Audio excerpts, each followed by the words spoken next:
Okay, so you brought us a case, and it is truly haunting. The 2004 murders of three children in Baltimore. It's the kind of story that, gets under your skin and stays with you. Three young lives cut short, a family just shattered. And that question that hangs over it all, why? Yeah, this is definitely one of those cases that just grabs you right from the start. We're talking about 8-year-old Lucero Espinoza, her 9-year-old brother Ricardo Jr., and their 10-year-old cousin Alexis Espejo Quezada, all found murdered and in their own apartment after school on May 27, 2004. And the way they were found. Mhm. Ugh, it's just chilling. The parents come home from work, and it's the father, Ricardo Sr., who has to climb through a kitchen window. They forgot their key. I can't even imagine the horror of finding that, walking into your own home and finding. It's almost too much to even think about. And the details of the crime scene are particularly brutal. The boys were strangled, Lucero was bludgeoned, and all three of them had their throats slit. So it's that kind of violence that makes you think that there's something much deeper going on here. It's not just some random act. Exactly. And right away, the police start looking at other family members. Canela and Perez, who are cousins to the children. Something about their demeanor and their conflicting statements, it just didn't sit right with investigators. Well, what's so fascinating here is this family's story. They immigrated from Mexico years earlier. They built a life for themselves in Baltimore, the American dream, right? They even ran a lunch wagon business that involved several family members. Wait, so this lunch wagon, it wasn't just their job, it was like the center of their world. Absolutely, yeah. It was a place where everyone gathered, worked side by side, shared meals, maybe even argued over who made the best tacos. But, underneath all of that, there were hints of tension simmering beneath the surface, like a pot, about to boil over. And those tensions, those threats mentioned in court, they seem to revolve around Maria, Alexis's mother, and her estranged husband, Jose Luis Solis. There's a lot of talk about this mysterious tears of blood threat. Yeah, that's definitely one of the threads that pulls you in. It speaks to a level of animosity that's almost Shakespearean. But the question is, does it connect to the murders? Was this a personal vendetta gone horribly wrong? Okay, but let's talk about the evidence, because you know how much I love a good forensic puzzle. The articles mention gloves found in Perez's car, jeans with blood stains, even a knife impression. It's like something straight out of, like, CSI. But here's where it gets really interesting, the science. They used this technique called microvacuum DNA extraction. It was cutting edge stuff back then. They were pulling DNA from inside the gloves. So that's how meticulous this investigation was. Hold on, back up. They were able to get DNA from inside the gloves. I thought that was impossible. Not with this technique. Think of it like a tiny vacuum cleaner sucking up microscopic bits of evidence. It revolutionized forensics. And it was the DNA expert, Francis Chiafari, who, using this method, was able to link both Canela and Perez to the crime scene. Wow, that's huge. So that must have been it. Case closed, right? Not so fast. The first trial actually ended with a hung jury. Clearly, there was some doubt, at least among some of the jurors, about the strength of the prosecution's case. Exactly. It wasn't like a slam dunk or anything. So they went to trial again, and this time, after 6 long weeks, tons of witnesses, tons of evidence, both Canela and Perez were found guilty and sentenced to life in prison. Wow. Okay, so guilty verdicts. But, something about this jury in the second trial, it just keeps nagging at me. These notes they sent to the judge, something feels off. Yeah, this is where the legal stuff gets really interesting. In Maryland, they have this rule, 4326 DK, and basically it says that the defense has to know about any communication between the judge and the jury. Transparency is key. So no secret conversations. Both sides have to be in the loop. That didn't happen here. Nope. 5 jury notes, 5 were not disclosed to the defense. And the content of these notes is pretty explosive. Some jurors questioned the timeline that the prosecution presented. Others were straight up skeptical about that fancy DNA evidence. Wait, are you saying that the jury didn't buy the very evidence that put these guys away? That's insane. It's definitely a head-scratcher. And of course, the defense was furious. They argued that not knowing about these notes totally undermined their case. Imagine, you're trying to build a defense and the jury's asking questions you don't even know about. It's like playing poker with someone who can see your cards. It's just not fair. Right. The appeals courts went back and forth on this, with the state claiming it was a harmless error, like, oh, it wouldn't have changed the outcome anyway. But thankfully, the Maryland Supreme Court wasn't buying it. They ruled that those notes were crucial, and not sharing them was a big no-no. Okay, so even though Canela and Perez were found guilty, there's this huge question mark hanging over the whole trial. Exactly. And it brings us back to that central mystery, the why. What was the motive? We've talked about the family feud, that chilling tears of blood threat, but there's another angle here, something that might go even deeper: smuggling debts. Ooh, now we're getting into some real intrigue. You know how much I love a good conspiracy theory. Well, hold your horses. It's not quite a conspiracy theory, but it does add another layer to this already complex case. Remember, this family immigrated from Mexico, and the defense suggested that maybe, just maybe, they hadn't settled all their debts from that journey. Okay, I see where you're going with this. Smuggling operations, they're not exactly known for their leniency, right? People risk everything. They take on huge debts, all for a shot at a better life. Exactly. And sometimes those debts come back to haunt you. The defense was trying to paint a picture of this family trapped, desperate, maybe even forced into something unthinkable. But is there any evidence to back this up? Did they actually use smugglers to get into the country? Well, according to the articles, Ricardo Sr., the father of Lucero and Ricardo Jr., admitted that he had used smugglers, but it was years earlier to bring his family to the U.S. So there is a connection to smuggling, but did he owe money? Were there any threats? I need more details. Yeah, that's the tricky part. Ricardo Sr. denied owing any money at the time of the murders, said he had settled his debts long ago. But you know what they say? Denial isn't just a river in Egypt. Okay, I love that.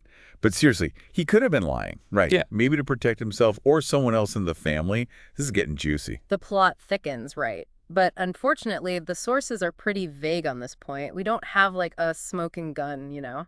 No proof of threats or demands for payment. So it's another one of those loose threads, another question mark in a case that's already overflowing with them.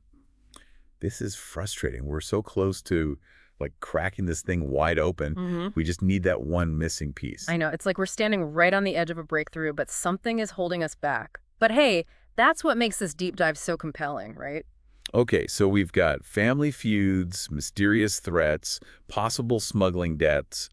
But what about the kids? Where do they fit into all of this? Were they just innocent victims caught in the crossfire? Or was there something more? That's the question that really haunts me. 3 young lives, full of potential, just snuffed out. And for what? To settle a score, to silence a secret. I can't even wrap my head around the level of brutality. The boys strangled, Lucero bludgeoned, all 3 with their throats slit. It's like whoever did this wanted to send a message, make a statement. That's a chilling thought, isn't it? But what was the message? Who were they trying to reach? And here's another thing that's been bugging me, this tears of blood threat. Why wasn't the jury allowed to hear about it? It seems like a pretty crucial piece of the puzzle. Yeah, you know those pesky hearsay rules. Mimi, the mother of Lucero and Ricardo Jr., could only testify about what Maria had told her, not about the threat itself. And without Maria directly testifying, the judge threw it out.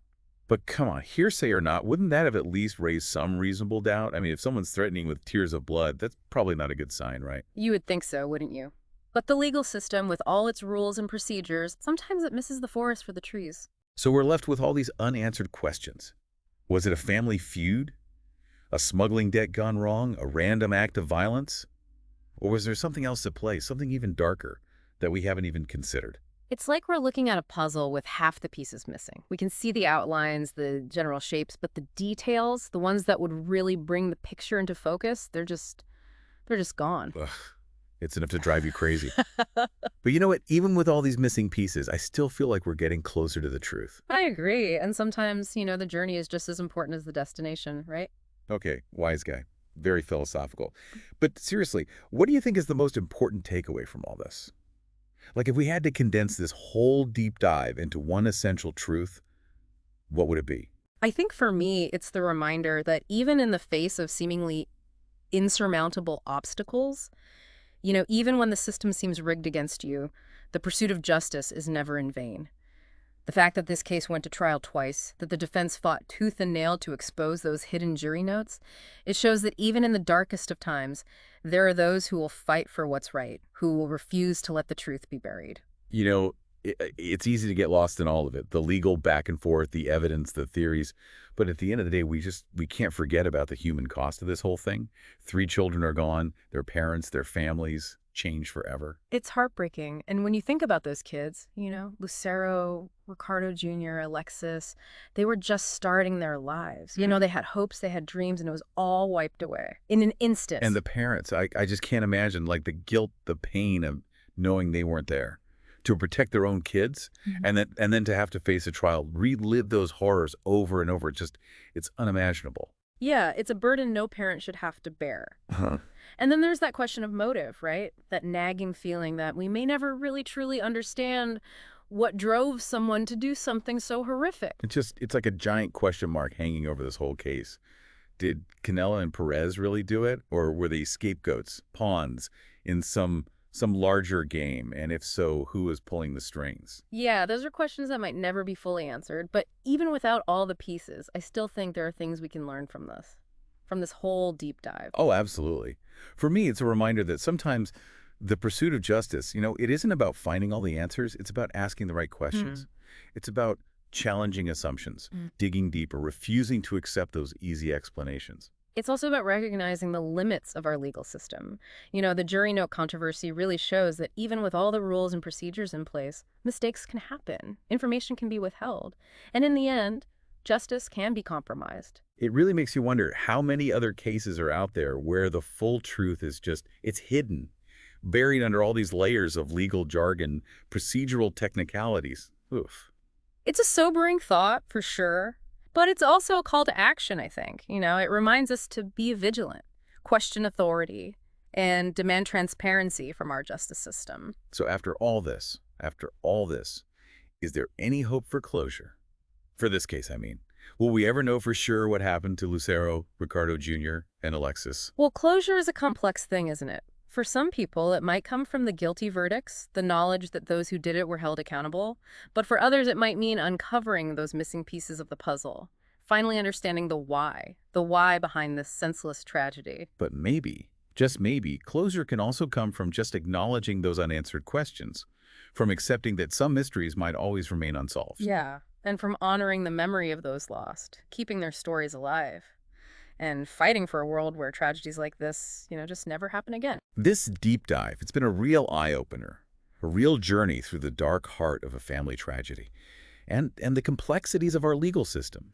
We've explored the evidence, debated the theories, and grappled with those unanswered questions. But most importantly, we've confronted the human cost of all of this, the pain and suffering of those left behind, and that enduring power of hope, I think, in the face of unimaginable loss. And to everyone listening out there, we encourage you to continue this deep dive on your own.